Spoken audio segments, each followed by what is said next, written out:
ইংলিশে একটা 3টে ওয়ার্ডের সেন্টেন্স আছে যেটা আমাদের সবারই খুব পছন্দের সেন্টেন্স, আই লাভ ইউ। এর বাংলা প্রতিশব্দটা কী হবে বলুন তো? একটা সেন্টেন্সের কি প্রতিশব্দ হয়? হ্যাঁ হয়। সেটা গ্রামাটিক্যালি না হলেও ইমোশনালি হয়।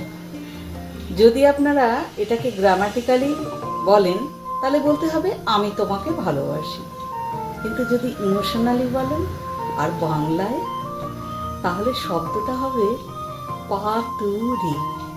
হ্যাঁ, পাতুরি। আজকে আমি বাংলা নববর্ষে সেই পাতুরিটা একটু অন্যভাবে করে আপনাদেরকে দেখাবো বলে এসেছি। আপনাদের সবাইকে আমার এই বছরের শুভ নববর্ষে অনেক অনেক প্রীতি, শুভেচ্ছা, ভালোবাসা আর অভিনন্দন জানাই। আপনারা সবাই আজকে ভীষণ ভালো থাকুন, সুস্থ থাকুন আর ভালো মন্দ খেয়ে মনটাকে আনন্দে পরিপূর্ণ করে রাখুন। চলুন দেখে নিই তাহলে সেই পাতুরিটা আমার ঠিক কীভাবে আমি বানাবো আর কি দিয়েই বা বানাবো। এভাবেও পাতুরি করা যায়। এটা আমার গুঁড়ো করা হয়ে গেছে। তিল তো শুকনোই গুঁড়ো করেছি, কিন্তু একটু এটা চাপ খাওয়া মতো হয়ে রয়েছে। তো যাই হোক, তাতে কোনো অসুবিধা নেই। এবার আমি এইগুলো দিয়ে দিলাম। এগুলো দিয়ে এইবার আমাকে সামান্য একটুখানি জল দিয়ে এটা পেশাই করতে হবে। তো আবার আমি এটা পেশাই করে নিই তাহলে। এই যে এটা পুরোটা বাটার পরে আমার এরকম অবস্থা দাঁড়ালো।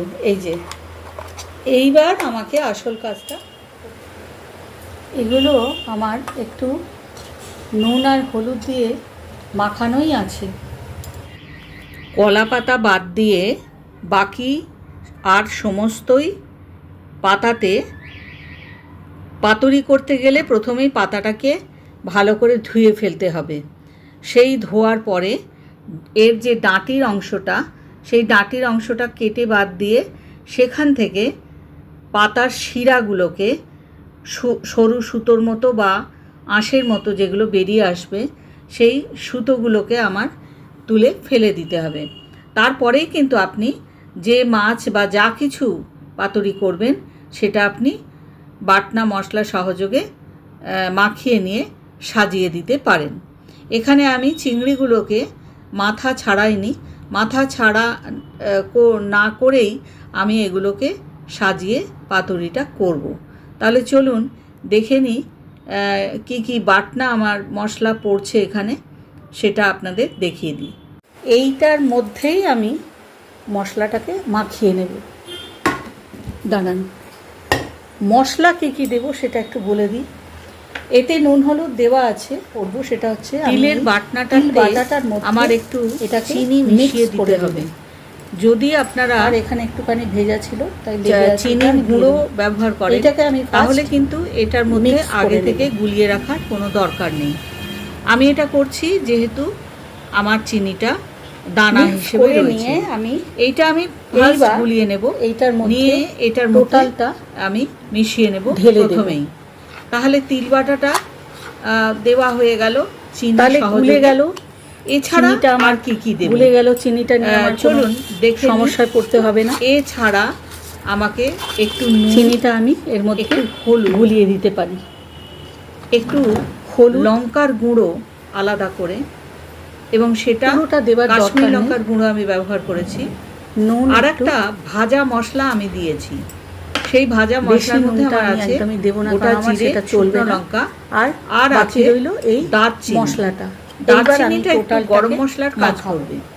তো এগুলো আমি প্রথমেই চিংড়ির সাথে ভালো করে মাখিয়ে হাতে করে মাখিয়ে নেবার পরে জিনিসটা রেডি হয়ে গেলে তারপর আমি পাতায় সাজাবো। আপনারা যদি মনে করেন তাহলে একটা কথা বলে দিই, তিলের সঙ্গে এই বাটনাটা শুকনো একটু এগুলো সবই দিতে পারেন, চেষ্টা করবেন দিতে পারেন। কাজু বাদাম বাটাও পাতলা হয়ে গেছে, আমার এগুলো কোনোটা তাহলে এতে মেশাতে পারেন। সরষেটা বেসন, কিন্তু সরষেটা আমি অ্যাভয়েড করেছি কারণ তিল একটু সামান্য এগুলো মিশিয়ে একটু হয় শুকনো মতো করে এটার সাথে সরষে মেলালে যদি তেতো হয়ে যায়। এইবার আমার এইটা মাখানো হয়ে গেল, আমি এই সব জিনিস দিইনি বলে তো এটার মধ্যে একসাথে তো ওটা বাটলে চলবেই না, একটু মাস্টার্ড পাউডার দিলে এই পাতলা ভাবটা চলে যাবে, এটা অ্যাভয়েড করেছি। তারপরে আমি অনেক বেশি এটা পাতার মধ্যে রিচ হয়ে যেতে পারে, তার চলুন সেই কাজটাও সেরে ফেলি তাড়াতাড়ি। এইবার আমার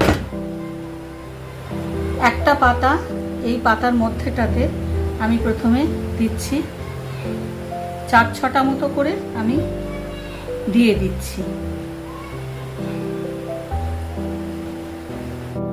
যেহেতু এটা লাউ পাতা বা কুমড়ো পাতা হলেও আপনাদের একটা কথা বলে দিই, এই যে পাতাগুলো আমরা খেয়ে নিতে পারি, কলা পাতা তো ফেলে দিতে হয়, কিন্তু লাউ পাতা কুমড়ো পাতা এগুলো আমরা খেয়ে নিতে পারি। সেই জন্য এখানে পাতা দিয়ে যখন মোড়ানো হবে, যেটা পাতুরি করবেন, সেটাতে যদি একাধিক পাতায় মোড়ান তাতেও কিন্তু কোনো ক্ষতি হবে না। আর সেই সাথে আরেকটা কথা বলে দিতে চাই, অনেকে এই পাতা সামান্য ভাপিয়ে নেন আগেই, অথবা একটু হালকা করে ভেজে নেন। আমিও সেটা হয়তো করেছি, কিন্তু এইবার আমি সেটা করব না। তার কারণ আমার রান্নাটা আমি ভাপে করছি না, আমি এটা ভেজে করছি। তো যদি ভাপে করা হয় তাহলেও কিন্তু আলাদা করে পাতাকে ভাপাবার কোনো প্রয়োজন পড়ে না, আমারও পড়বে না। কেন পড়বে না সেটা আমি আপনাদের পরে বুঝিয়ে বলে দিচ্ছি। একটা পাতা মোড়ানোটা আপনারা দেখে নিলেন আমি কিভাবে করলাম। প্রথমে একটা পাতায় করে তারপরে পুরো ব্যাপারটাকেই আর একটা পাতাতে আমি গুটিয়ে মুড়িয়ে নিলাম। সেক্ষেত্রে একটা দুটোর বদলে 3টে বা 4টে পাতা দিয়েও সুন্দর করে মুড়িয়ে নেওয়া যায়। তো আমার একটা পাতা মোড়ানো হয়ে গেল, আমি একটু সুতো দিয়ে বেঁধে দিচ্ছি, কারণ এই পাতাটা সুতো দিয়ে না বাঁধলে এটা কিন্তু খুলে যাবে, আপনার পাতুরিটা আপনি বানাতে পারবেন না। কাজটা যদি একা হাতে করতে হয় তাহলে সবথেকে ভালো উপায় হচ্ছে যটা পাতুরি তটা পাতুরি বাঁধার জন্য মোটামুটি আন্দাজ করে সুতোটা আপনি একটু আলাদা করে ছিঁড়ে রেখে দেবেন, তাহলে এটা সেট করে আপনার বেঁধে নিতে খুব একটা কষ্ট হবে না। একটা পাতুরি আমার বাঁধা হয়ে গেল। সত্যি বলছি, রান্না করতে যারা ভালোবাসেন তাদের এই শুধু একটা পাতুরি যেটা বানানো হয়নি এখনো, সেটা বানানোর জন্য যে প্রস্তুতিটা, সেটাতেও না মনে হয় যেন সত্যি একটা কিছু ক্রিয়েটিভ জিনিস তৈরি হলো। সত্যি তো বলুন, প্রথম পাতুরি যখন যে বা যারা তৈরি করেছিলেন, আমি সেই ইতিহাসটা আপনাদের এই মুহূর্তে বলতে পারছি না, তো সেই ইতিহাসে যারা সেটা করেছিলেন তারা কত সুন্দরভাবে চিন্তা করেছিলেন, আমার এটা ভাবলেও বেশ ভালো লাগে। ফাইনালি আমার 3টে পাতুরি রেডি করা হয়ে গেছে। আর এখানে ফ্রাই প্যানটা প্রচণ্ড গরম হওয়ার জন্য আমি বন্ধ করে দিয়েছিলাম আঁচটা, তো আবার আমি চালিয়ে নিলাম।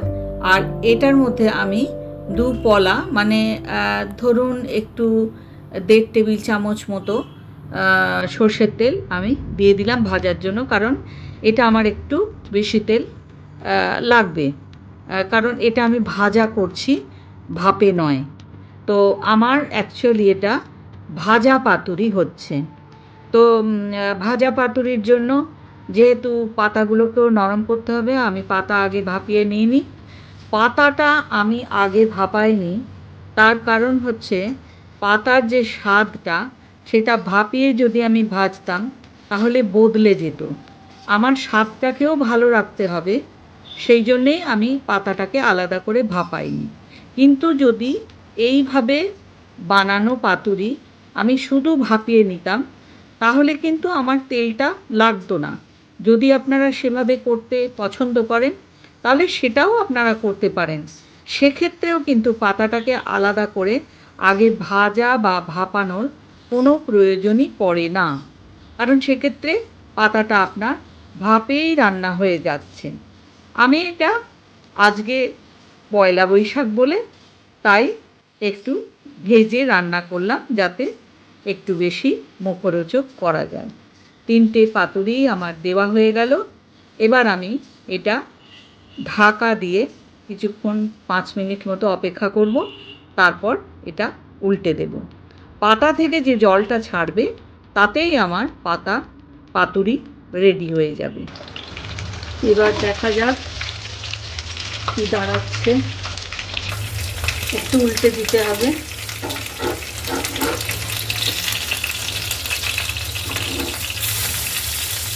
উল্টে দিলাম।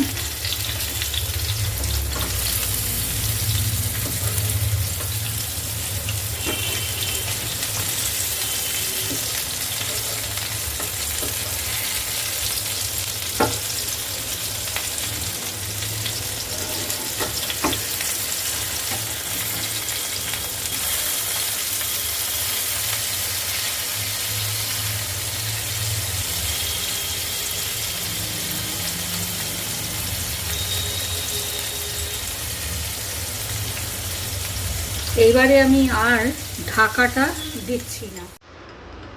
আমার পাতুরিগুলো বেশ নরমও হয়ে গেছে এবং আমি দেখতে পাচ্ছি এটা হয়ে গেছে।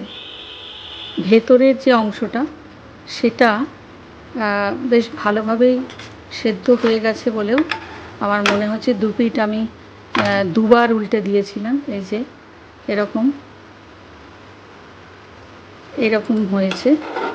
সুতরাং আমার পাতুরি রেডি। তো আমি এটাকে তুলে নিচ্ছি। এই দেখুন একদম শুকনো হয়ে গেছে জিনিসটা, যেটা আমি বলেছিলাম যে জল ছাড়বে এবং এটাতেই সেদ্ধ হয়ে শুকিয়ে যাবে। আমি সেই জন্য এটার মধ্যে ঢেলে নিলাম। This is the final look. একদম আমার 3টে পাতুরি নেমে গেছে। তো এটা এখন আমি আপনাদেরকে কেটে বা করে দেখাচ্ছি না, কারণ এটা তো কাটার ব্যাপার নেই, এটা সুতোটা ছাড়িয়ে আমাকে খাওয়া। সুতরাং সুতোটা আমি তখনই ছাড়াবো যখন পরিবেশন করব।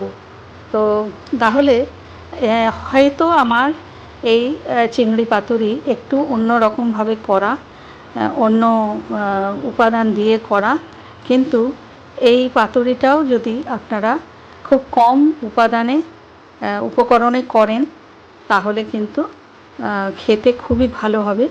কারণ এটা আমি এর আগেও করে দেখেছি এবং আমার ভিডিও দেওয়া আছে আমার চ্যানেলে, যে আমি কিভাবে একসাথে লাউ পাতায় মুড়ে পাতুরি করেছি, সেটাও আমার করে দেওয়া আছে।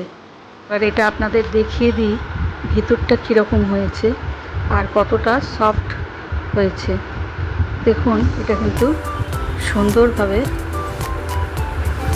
এটা ভেঙে যাচ্ছে আর ভিতরটায় এইরকম হয়েছে। জিনিসটা কত চমৎকার হয়েছে। আর লাউ পাতাটাও কিন্তু সুন্দর নরম হয়ে দেখুন হাতের মধ্যে ছিঁড়ে আসলো। আমারহেসেল.com থেকে আমি মহুয়া আজকে আপনাদের কাছ থেকে বিদায় নিয়ে চলে যাচ্ছি। আপনাদের অসংখ্য ধন্যবাদ আর নমস্কার জানাই। আর জানাই শুভ পয়লা বৈশাখের অনেক অনেক প্রীতি আর শুভেচ্ছা।